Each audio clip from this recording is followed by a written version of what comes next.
Friends, how are you? You're welcome in your channel Physics Wall. Today we solve the Ncert class 12 chapter 10 wave of exercise question 10.6. A beam of light consisting of two wavelengths 650 nanometer and 520 nanometer is used to obtain interference fringes in young double slit experiment.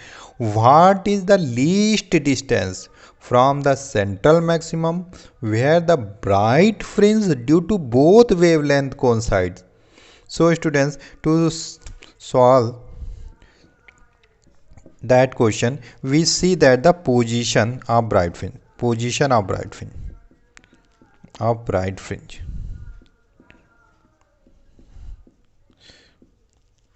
xn is n lambda d upon 2d.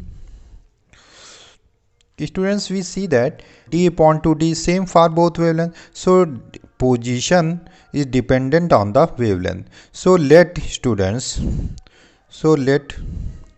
for wavelength lambda is 650 nanometer,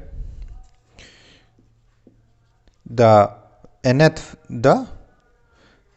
fringe, because wavelength is 650 is greater than other, so is nth fringe, so the nth fringe is bright fringe. So for wavelength lambda 520 nanometer. So students, think the nth bright fringe not smaller because it is directly proportional. तो wavelength change हुई तो उससे नीचे वाली fringe लेनी पड़ेगी n minus 1th fringe.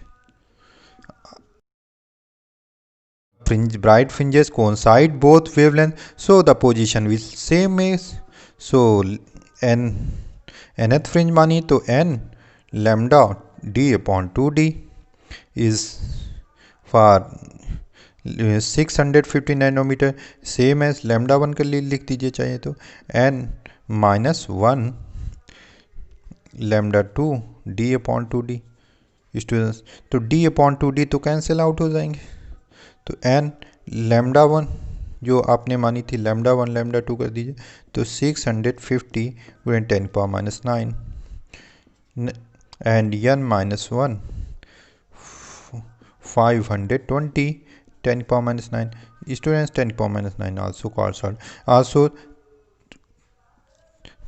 this is 13 से cut जाएगा, that is क्या आ जाएगा 4t और this is 50. So 0 0 also cancel out.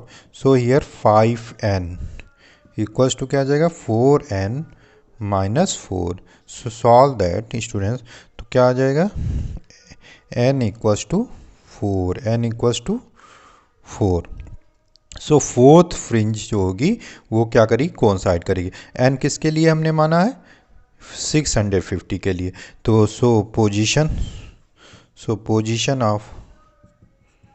Position या least distance where coincide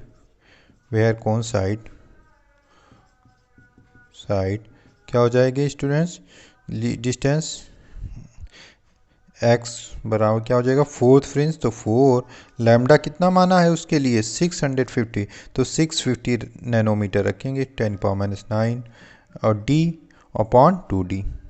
so d upon 2d, so d की वैल्यू पुट कर देंगे 2d की वैल्यू पुट कर देंगे students, then we find the least distance x.